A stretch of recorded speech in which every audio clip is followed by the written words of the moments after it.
आपने अक्सर न्यूज में सुना होगा कि बंगाल की खाड़ी या अरब सागर में चक्रवात आया है और तटीय क्षेत्रों में तबाही मची हुई है। आखिर क्या होता है चक्रवात? जब कभी समुद्र के ऊपर वायु दाब बहुत कम हो जाता है तो वायु बहुत तेजी से कुंडली नुमा आकार में गोल गोल भंवर बनाती हुई ऊपर की ओर उठने लगती है, जिसे हम चक्रवात कहते हैं।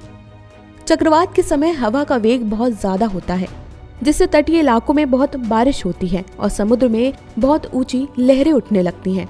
इन चक्रवातों की दिशा उत्तरी गोलार्ध में एंटी क्लॉकवाइज और दक्षिणी गोलार्ध में क्लॉकवाइज होती है।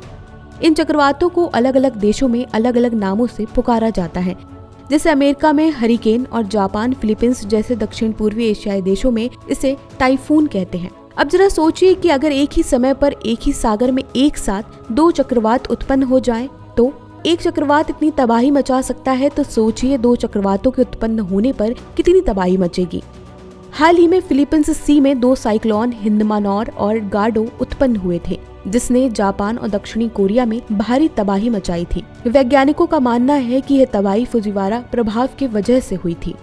आइए जानते हैं कि फुजिवारा प्रभाव क्या होता है। आमतौर पर किसी महासागर में एक समय पर एक ही चक्रवात बनता है, लेकिन जब कभी दो चक्रवात एक ही समय पर विकसित हो जाएं और उनके बीच की दूरी 1400 किलोमीटर से कम हो, तो ये दोनों चक्रवातों के केंद्र के बीच इंटरेक्शन होने लगता है, जिसे फुजिवारा प्रभाव कहते हैं।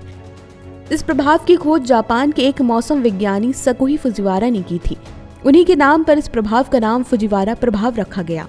तो अब चलते चलते इसके प्रभाव के बारे में भी जान लेते हैं। दरअसल दो चक्रवातों के आपस में अंतःक्रिया करने पर दोनों ही चक्रवात एक दूसरे की गति और दिशा पर प्रभाव डालते हैं। अगर दोनों चक्रवात लगभग एक ही आकार और एक ही तीव्रता के होते हैं, तो बहुत हद तक यह संभावना होती है कि ये दोनों चक्रवात मिलकर एक नए और ज्यादा ताकतवर चक्रवात में परिणत हो जाते हैं।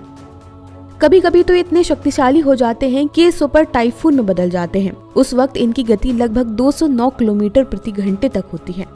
फिलहाल आज की वीडियो में इतना ही है। अगर आपको ये जानकारी अच्छी लगी हो तो वीडियो को लाइक और चैनल को सब्सक्राइब करना ना भूलें।